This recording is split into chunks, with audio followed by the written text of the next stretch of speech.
ఇవాళ రాబోయే స్థానిక సంస్థలలో నాయకుల ఎన్నికలు అయిపోయినాయి, ఎమ్మెల్యేలు ఎమ్మెల్సీలు. ఇప్పుడు కార్యకర్తల ఎన్నికలు రాబోతున్నాయి.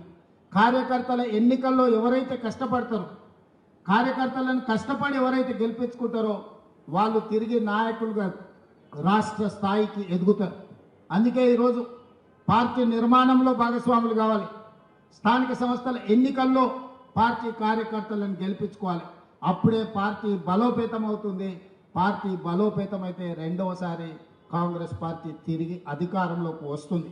రెండవసారి అధికారంలోకి రావడం మీ చేతుల్లోనే ఉంది. ఇవాళ ఈ వేదిక మీద నుంచి నేను ఒక్క మాట చెప్పదలుచుకున్న మిత్రులందరికీ, 94 నుంచి 2004 వరకు 2 సార్లు తెలుగుదేశం పార్టీ ఆనాడు అధికారంలో ఉన్నది. 2004 నుంచి 2014 వరకు ఆనాడు కాంగ్రెస్ పార్టీ 2 సార్లు అధికారంలో ఉన్నది. 2014 నుంచి 2023 వరకు టీఆర్ఎస్ 2 సార్లు అధికారంలో ఉన్నది.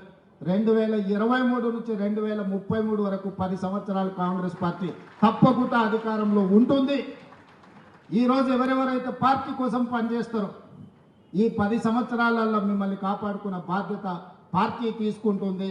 మీనాక్షి నటరాజన్ గారు తీసుకుంటారు. ఈరోజు పార్టీ